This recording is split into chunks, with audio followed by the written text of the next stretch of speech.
What is happening with cryptocurrencies, and should we worry? First of all, this is a combination of almost a perfect storm that generates from headlines and from some margin calls and financing requirements.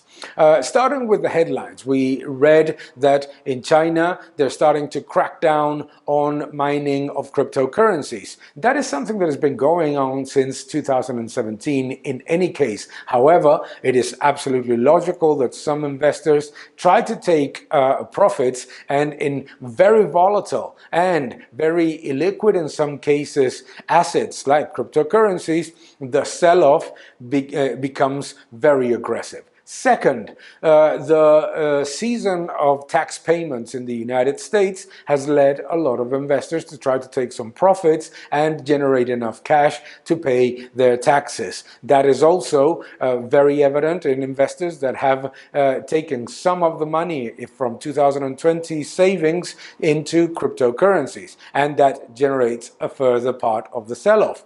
Third, the old margin calls. A lot of investors bought into the Elon Musk, Tesla, JP Morgan headlines, saw cryptocurrencies rising dramatically, and they bought in cryptocurrencies with leverage positions.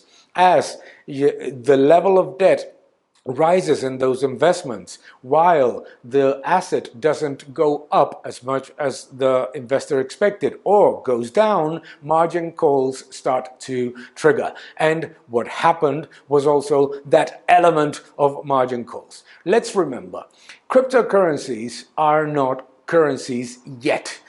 To be money, they need to be a reserve of value, a mean of payment, and a unit of measure. They are not yet those. They are startup currencies, and we need to understand that that means very volatile financial assets, just like almost any startup in technology or in biotech, you name it.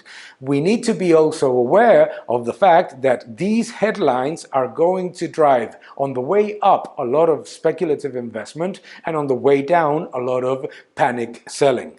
So what investors need to be aware of is volatility, is the gradual process of becoming real money, and also the risk that governments try to limit their potential as a contender against fiat currencies. Those things have to be embedded and incorporated in the investment process of those that look at cryptocurrencies. And if they don't understand the level of volatility that they're getting into, then they should be more looking at assets in which the volatility is lower. But you need to incorporate that kind of view and that kind of understanding of something that is fascinating from a macroeconomic and from a monetary perspective, but will be very volatile.